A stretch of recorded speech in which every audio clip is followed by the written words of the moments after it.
Bonjour à toutes et à tous, merci d'être présents. Et je dois tout d'abord excuser Marie-Georges Buffet, qui ne peut pas être parmi nous aujourd'hui en raison d'un accident qu'elle a eu. Et elle vous transmet bien entendu un bon débat avec nous et sera parmi nous ensuite.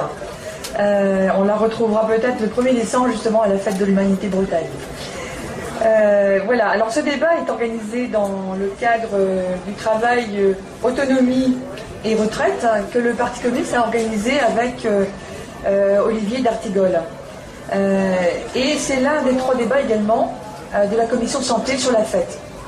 Alors cette initiative, elle fait suite à un cri lancé par les personnels des EHPAD, majoritairement féminins, qui, ne parvenant pas à se faire entendre, parlaient d'invisibilité.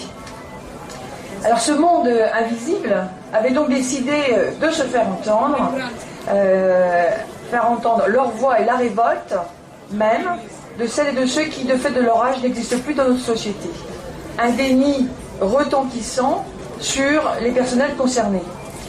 Alors, majoritairement, les femmes de toute génération sont en effet impliquées. Nos aînés, qui vivent plus longtemps, le personnel jeune, qui travaille dans les EHPAD et les soins à domicile, les aidantes, jusqu'à l'épuisement. Alors, au-delà des revendications sur les moyens financiers et humains, absolument indispensables à mettre en œuvre d'urgence, pour permettre la dignité et le respect de nos parents et de nos grands-parents, se posent les questions du pourquoi et du comment cette situation a-t-elle pu aboutir à exclure arbitrairement cette partie âgée de la population. Alors comment ce racisme anti-vieux a-t-il pu rentrer dans les consciences et parvenir à l'imposer comme si ça allait de soi?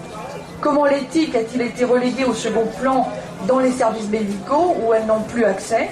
Et Mme Buzyn vient de leur interdire l'accès aux urgences. Ça fait partie des mesures dans les urgences. Et le constat que l'on peut faire, c'est que l'agisme s'inscrit dans notre société à la fois patriarcale mais aussi capitaliste et qui porte en elle en fait les questions de vitesse, de performance et de rentabilité. Alors rester jeune, ça devient un impératif, mais aussi source de rejet et de division entre les générations. Et ces campagnes de division vont brouiller et brouillent le débat d'idées, notamment sur les créations d'emplois et qualifiés dans ce secteur et sur les retraites. Et ça ne va pas créer l'unité dont on a besoin pour construire un rapport de force. Alors individuellement et collectivement, on a besoin de travailler à faire prendre conscience et à changer notre regard et de politique sur le vieillissement, modifier aussi notre langage, l'âge n'étant pas un déterminant dans notre vie. Vient également se greffer dans les motivations de ce qu'appelle Simone de Beauvoir la conspiration du silence qui entoure la vieillesse. Et à l'université du parti, à Aix-en-Provence, l'association des directeurs au service des personnes âgées, la DPA, avait démontré le rôle sociétal et social de la femme qui leur est dévolu par la société. Alors conditionnée pour être sœur, épouse, mère, aidante, soignante, de la naissance à la mort et à la fin de sa vie, la société n'assume pas d'être solidaire avec elle. Alors cette exclusion d'une partie de la société, des personnes âgées vulnérables, mais aussi une partie de nous-mêmes, aboutit à leur invisibilité.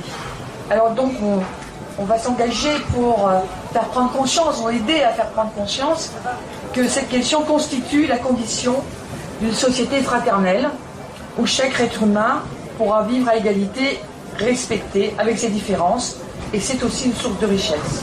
Et les moyens, bien entendu, existent pour parvenir à cet objectif. Alors pour approfondir cette réflexion, 2 intervenants ont accepté d'être présents pour échanger avec vous et approfondir donc notre réflexion. C'est Bernard Ennuyé, ancien directeur d'un service de maintien à domicile, sociologue, et il est également enseignant-chercheur au laboratoire d'éthique médicale à l'Université de Paris. Et puis Isabelle Laurent, chirurgienne, maire adjointe PCF Vitry-sur-Seine. Voilà, alors donc c'est Isabelle qui va commencer par introduire la discussion et les échanges. Et à la suite d'Isabelle, Bernard Hennier va prendre la suite.